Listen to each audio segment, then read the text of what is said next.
बाहर का परमात्मा जब ही मदद करेगा जब अंदर का परमात्मा सक्रिय हो, अंदर से आस्था जागी हो। अंदर से जब मुर्दा होगा तो मुर्दा आस्थाएं कभी व्यक्ति को जीवन नहीं दे पाती, क्योंकि अंदर से जागना बहुत जरूरी है। क्योंकि भले नहीं था, मंदिर नहीं था, बाहर परमात्मा नहीं मिला, लेकिन अंदर तो श्रद्धा थी उसके अंदर। अंदर में तो दीप जल रहा था, चाहे कुछ भी हो। हम तो श्रद्धा बहुत बड़ी चीज है, क्योंकि वो आस्था ही तुम्हें परमात्मा बनाएगी। यदि वो नहीं होगी तो बाहर का परमात्मा कुछ नहीं कर सकता है।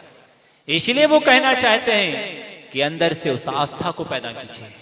कुछ कर पाओ या ना कर पाओ, लेकिन अपनी आस्था को पैदा कर लीजिए, आस्था को जिंदा कर लीजिए कि नहीं, इतना तो अस्तित्व मुझे मैं पैदा कर ही लूंगा कि नहीं, मरने से पहले जैन कुल में जन्म लिया है तो इतना तो जरूर मैं इतनी आस्था तो पैदा जरूर कर लूंगा कि भगवान के अस्तित्व को स्वीकार जरूर कर लूंगा कि भगवान कोई चीज है इस दुनिया में।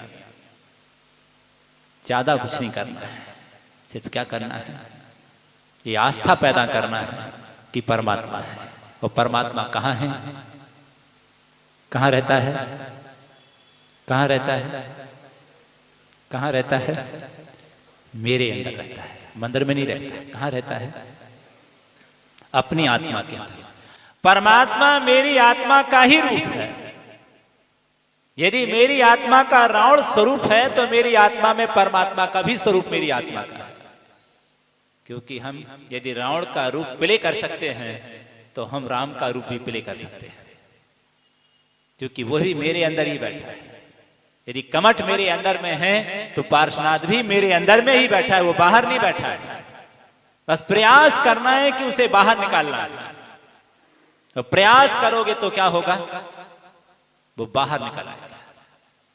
पर उसे देखने की जरूरत है, वो दृष्टि चाहिए जो हमें उसमें देख सके।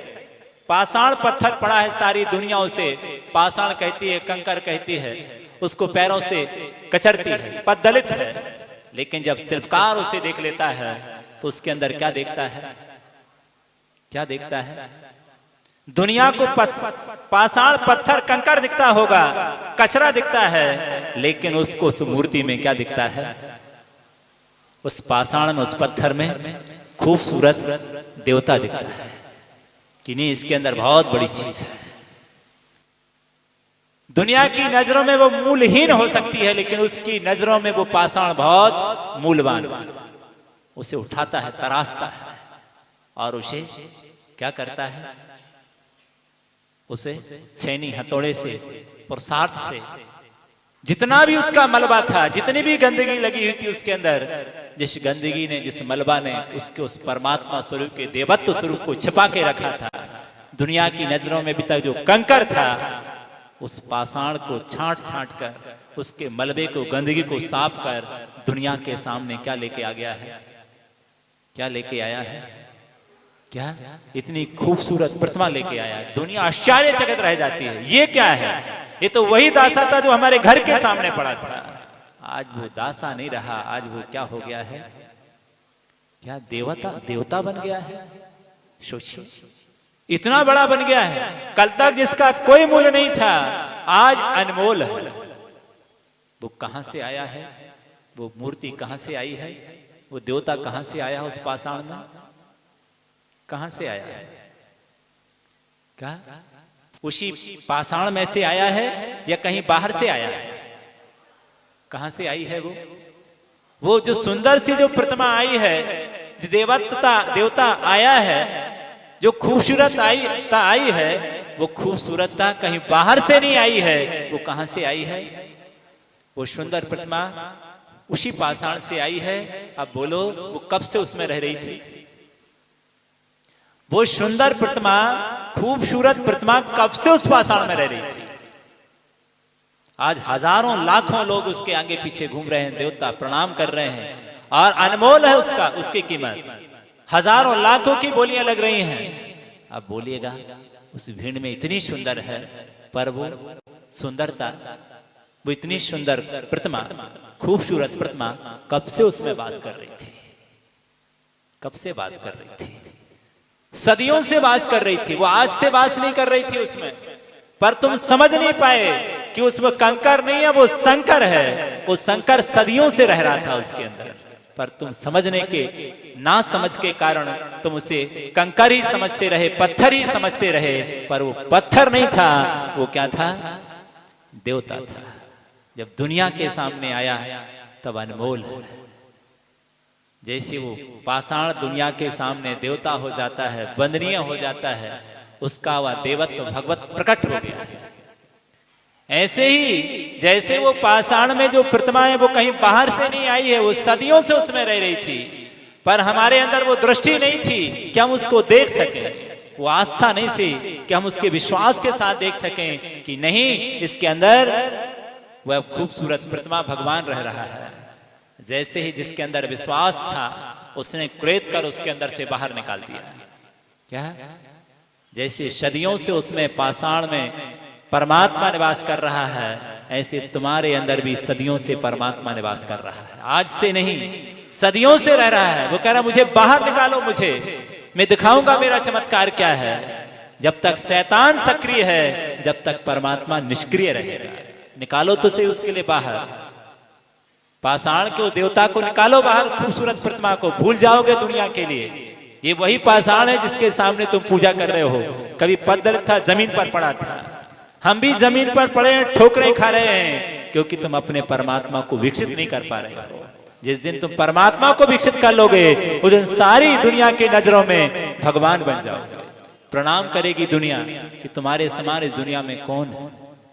कितनी भी बड़ी सामर्थ्य शक्ति तुम्हारे अंदर है, समझने की जरूरत है कि तुम्हारे अंदर बहुत बड़ा परमात्मा निवास कर रहा है। बीज के अंदर बड़ वृक्ष छिपा हुआ है। दुनिया उपेक्षा करती है, पर तुम्हें नहीं मालूम है वो बीज के लिए यदि द्रव्य क्षेत्र काल भाव का निमित्त मिल जाए तो उस बीज में से क्या निकलेगा? क्या निकलेगा? बड़ वृक्ष। सारी दुनिया देखकर सारे चकित रह जाओगे। इतना बड़ा वृक्ष इतने से बीज में कहां छिपा होगा? इतना बड़ा वृक्ष उस बीज में कहां से आ गया है?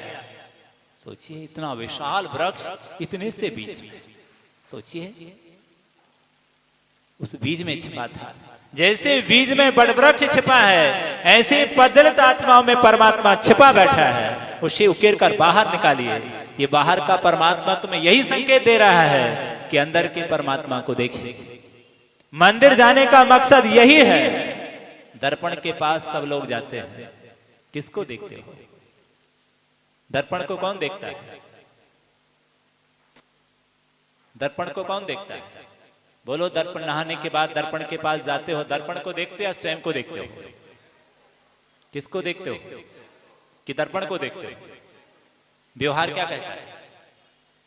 व्यवहार तो यही कह रहा है कि हम दर्पण को देख रहे हैं। आपसे पूछेगा कि क्या करना है, आप दर्पण मांगोगे, आप कहोगे मैं देखना है। ये नहीं कहोगे मुझे देखना है, ये बोलोगे दर्पण को देखना है। क्या बोलते हो? मुझे दर्पण देखना है, मुझे दर्पण दे दो, मुझे दर्पण देखना है। बोलो सही क्या है? दर्पण को देखना है या दर्पण में खुद को देखना है? मकसद क्या है दर्पण का? दर्पण देखने का मकसद तो यही है कि खुद उसको देखना है, खुद को देखना है। यदि खुद को देखने का मकसद नहीं हो तो दर्पण की जरूरत क्या है तुम्हें? क्या? अंधे व्यक्ति को दे दो दर्पण, देख लो भैया, क्या करेगा वो? आपसे मांगेगा ही दर्पण, हमें दर्पण दे दो। कोई जरूरत क्या है उसको दर्पण की? दर्पण की जरूरत तो उसको है जिसके पास आंखों में रोशनी है, जो देख सकता है, जिसको खुद को देखना है, उसे दर्पण चाहिए। और जिसे खुद को ही नहीं देखना है, उसे दर्पण की जरूरत भी क्या है? हमारे लिए खुद को देखना है। तो देव शास्त्र गुरु तो दर्पण की तरह, इतना इनका इतना सा रोल है दर्पण की भांति हमारे जीवन में, जो आईने की तरह हमें दिखा देते हैं कि देखो, पर उसमें देखना किसको है? देखना किसको है?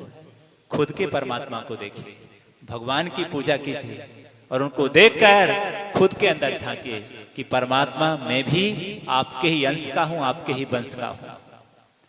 मैं पामर के वंश का नहीं हूं, मैं परमात्मा के वंश का हूं। जो शक्ति तुम्हारे अंदर है वो शक्ति मेरे अंदर भी है, पर अंतर इतना है कि तुमने अपनी शक्ति की अभिव्यक्ति कर ली है और मेरे अंदर की शक्ति की अभिव्यक्ति नहीं हुई है। मैं बीज में हूं, तुम वृक्ष बनकर बैठ गए हो। अंतर तो इतना है, एक का देवता प्रकट हो चुका है और एक का प्रकट नहीं है। एक खानी का पत्थर एक खानी से निकल चुका है। हम निकलने के लिए आतुर हैं कि भगवान वो क्षण कब आ जाए जब हम बाहर निकल जाएं यहां से।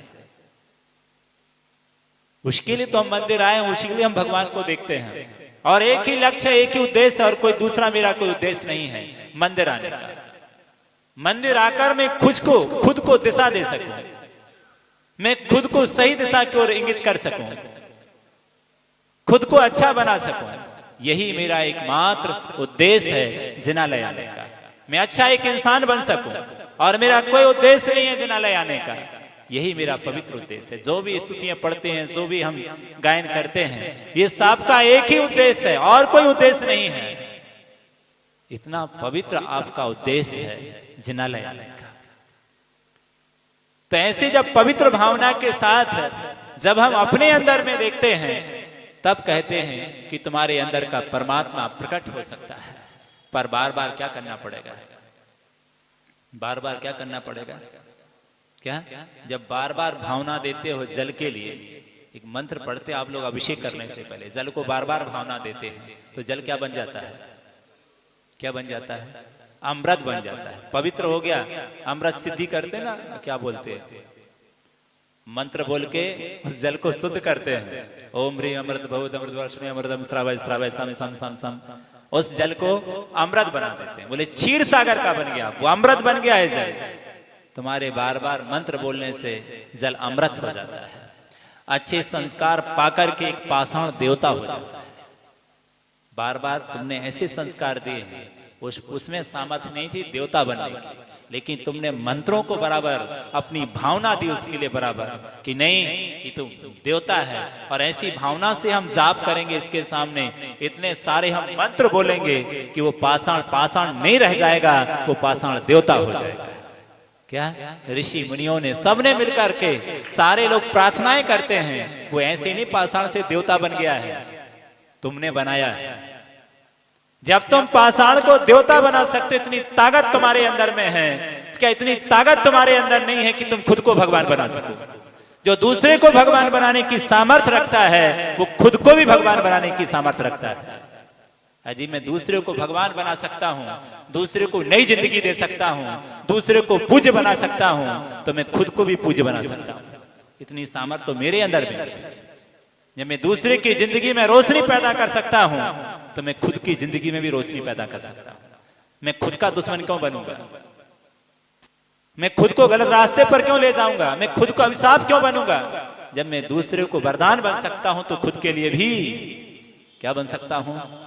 वरदान बन सकता हूं। एक पाषाण पत्थर यदि हजारों के लिए दिशा बोध दे सकता है, हजारों के लिए भगवान बन सकता है, तो क्या एक जिंदा आदमी हजारों के लिए भगवान नहीं बन सकता है? क्या हम पाषाण से भी गजबीते हैं? सोचिए, एक पत्थर कंकर जब दुनिया के लिए हजारों के लिए दशा बोध दे सकता है, हजारों के लिए मंगल हो सकता है, हजारों के लिए भगवान हो सकता है, तो क्या एक इंसान हजारों के लिए दशा बोध नहीं दे सकता है? क्या भगवान नहीं हो सकता है? क्या यह मंगल ही बना रहेगा? जब पाषाण की पूजा हो सकती है, तो एक इंसान की भी पूजा हो सकती है। इस पर मुझे विश्वास होना चाहिए कि मेरे अंदर भी बहुत बड़ी सामर्थ्य शक्ति है। मैं पापी ही नहीं बना रहूंगा, मैं पामर ही नहीं बना रहूंगा। दुनिया मुझे पापी कहती है, दुनिया मुझे अमंगल कहती है, तीतर कहती है, मैं तीतर ही नहीं बना रहूंगा, मैं तीर्थंकर भी बन सकता हूं। ये ताकत भी मेरे अंदर में, ये विश्वास मेरे अंदर होना चाहिए। कितने भी जुल्म कर दिए, कितने भी पाप मैंने कर दिए हो, तो क्या हुआ? क्या तुम परमात्मा नहीं बन सकते हो? पाप कर दिए तो पापी पापी ही रहेगा, वो कभी परमात्मा नहीं बनेगा। अपराधी है तो क्या हुआ? डाकू है तो क्या हुआ? क्या डाकू भगवान नहीं बन सकता है? क्या अपराधी रहेगा? कितने सारे डाकू भगवान बने हैं, कितने सारे पापी परमात्मा बने हैं। तुम्हें मालूम है, जिनकी तुम आराधना कर रहे हो, इनका इतिहास यदि तुम्हारे सामने रख देंगे तो भाग जाओगे यहां से।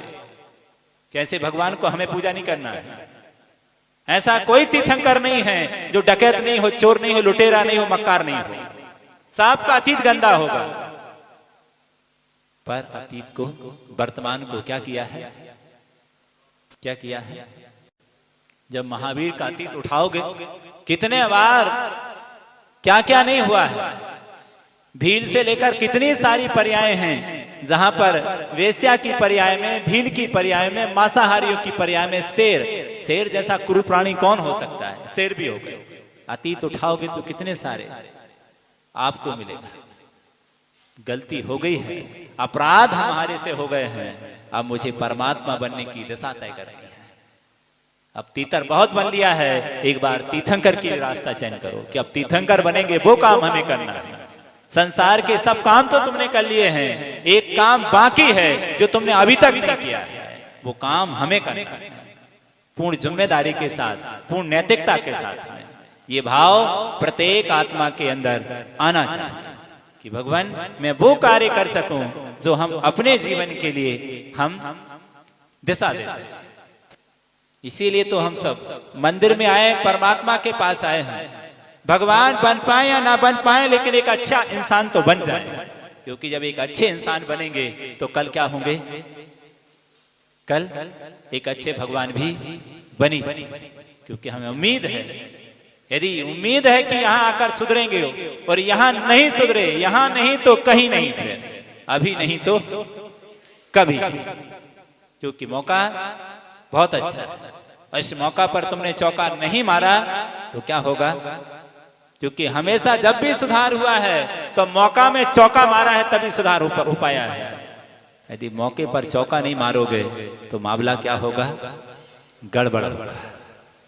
क्योंकि जब जब पुरुषार्थ काम करता है तो कर्म के मंद उदय में पुरुषार्थ काम करता है। इसका मायना यह है कि कर्म का मंद उदय है जब हमारे लिए जैन कुल मिला है, भगवान मिले। हम भले पुरुषार्थ नहीं कर पा रहे, ये बात अलग है, लेकिन कर्म का मंद तो उदय है तुम्हारा। यदि कर्म का तीव्र उदय होता, तुम जिनालय में नहीं होते, तुम वैश्यालय में होते। लेकिन जिनालय में हो तो इसका मायना यह है कि तुम्हारा पुण्य का तो उदय है। तुम परमात्मा बन पाओ या ना बन पाओ, तुम मुनि बन पाओ या ना बन पाओ, पर मुनि बनने की पात्रता तुम्हारे अंदर है, भगवान बनने की पात्रता तुम्हारे अंदर है। तुम लूले नहीं हो, विकलांग नहीं हो, मूर्ख नहीं हो, अंग भंग नहीं है, उठ बैठ नहीं सकते हो, ऐसे नहीं है, तुम्हें लकवा नहीं लगा, अनेक प्रकार की आदि व्याधि बीमारियां नहीं है तुम्हारे लिए कि तुम मुनि नहीं बन सकते हो। भले नहीं बनोगे, लेकिन मुनि बनने की तुम में क्या है? पात्रता है, सामर्थ्य है। जिसको मुनि बनने की, भगवान बनने की जिसके अंदर सामर्थ्य है, उससे बड़ा सौभाग्यशाली कौन होगा इस धरती पर? जो आज चाहे तो पंच परमेष्ठी में आज अपना नाम दाखिल करवा सकता है। आज चाहे कि मुझे रमोलोय सब सावरण में सम्मिलित होना है तो आज आ सकता है।